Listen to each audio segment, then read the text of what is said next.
We can't imagine what it means for people who earn less than the minimum wage or even minimum wage not to pay tax. So the exemptions are such that up to 100 million Nigerians will benefit from this tax reform bill. So let's not listen to social media.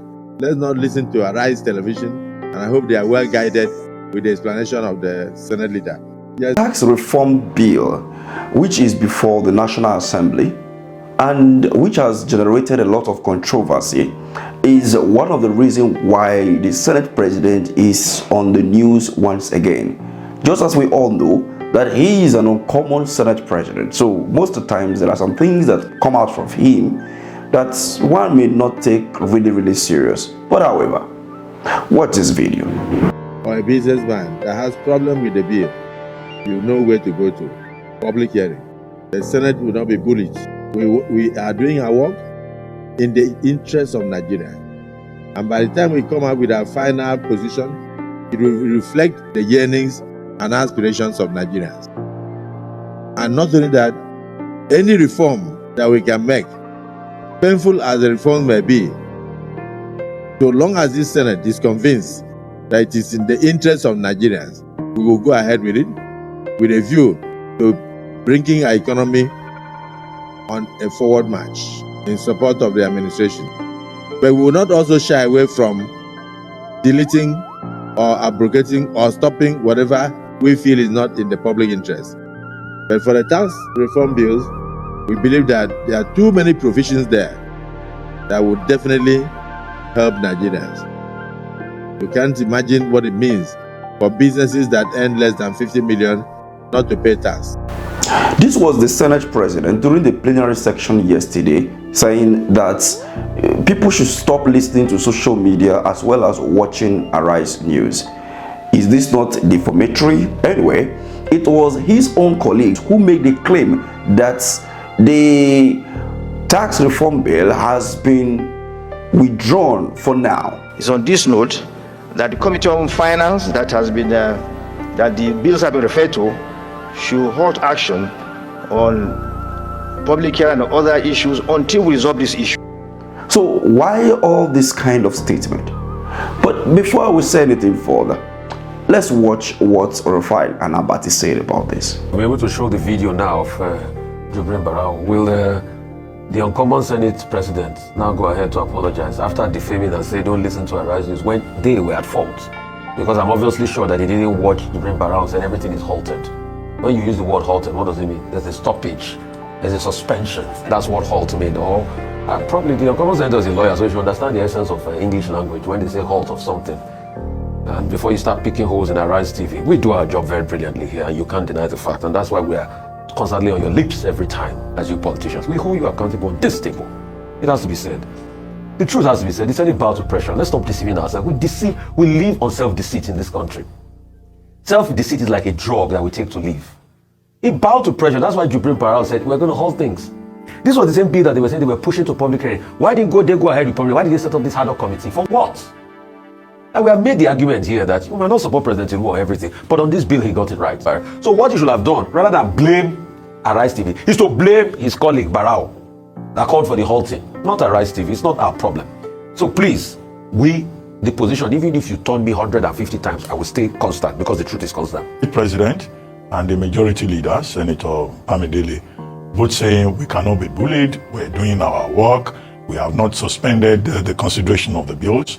But at the same time, I think the big problem is the conflicting messages, the mixed messaging that is coming from the National Assembly. Is it not the case that we've been told that, the House of Reps had suspended hearings, consideration of this bill for some period, and then they will come back to it, not that they abandoned it. Is it not the case also that the Deputy Senate President, I think on Tuesday, said that work was being halted, to allow for more consultation? And then these two leaders of the Senate President and the Senate Majority Leader, then turn around and say, we are doing our work, we should be allowed to do our work, we are acting in the public interest and all of that. But it was the Senate President, I think, that went overboard to say, don't listen to social media, don't listen to Arise News. Well, to put the defense of Arise News properly, we are also doing our work. our work under Section 22 of the 1999 Constitution, which deals with the media, holding government accountable, which is the original jurisdiction of the media as the fourth estate of the realm. And also under Section 39, which deals with the freedom of expression. If there is anything that is out there, it is based on what is out there, and it is the job of the media to inform the people, to explain to the people. The Senate President, being a lawyer, ought to be familiar with these sections of the Constitution. So to say don't watch Arise News, that in fact is bullying. He says the media is bullying him, social media is bullying him, and he too has adopted the tactics of bullying. The other thing, of course, is that whatever comment that may have been made in the public domain is, in line with what is called fair comment, to the extent that the National Assembly itself has invited, reactions from the general public.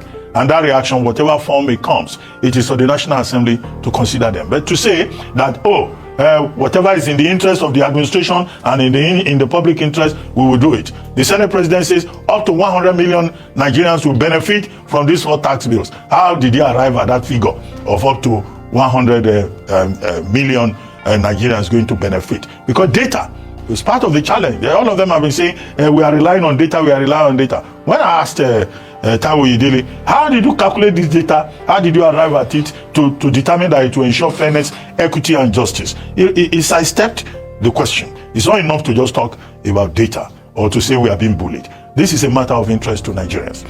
And in that regard, I recommend for general reading an article on the back page of this day newspaper today by Mohammed Bello Adoke, former Attorney General of the Federation, titled Much Ado About Tax Reform. See the issue about cabling. Nigerians will raise questions. Those questions must be paid attention to. It's not enough to say, if it is in the interest of the public, if it is in the interest of the administration. The people themselves will determine what is in their interest. It's for the lawmakers to listen and take appropriate action. So, as you can see, it is obvious that in Nigeria as of today, the spoon that we use to feed another, we don't want that same spoon to be used to feed us in return. When you look carefully, Senator Akpabio, who happens to be the Senate President, once upon a time said that Nigerians bullied him, but now he is trying to bully Arise Television as of today.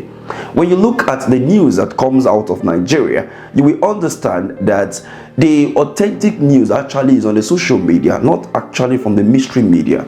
And when we talk, sometimes they will say, where is your source, and all of that. When you drop a video, it become a problem, and then you land yourself in DSS custody and all of that. And that is the reason why you see social media, to a very far extent, has been on the eyes of those politicians. I see in the past that there was a bill to regulate the social media and all of that. What do you make of all of these from the statement made by the Senate President in this window of defamation? Like you saw that Dele Farotimi is facing a defamatory charge where he, exposed the corruption activities in the judicial system, and he is not the only one talking about this. This has been at the public domain for a while now. Haven't we seen where over how many lawyers bribed judges with over 100 billions of naira within a year? We have seen those reports made public, but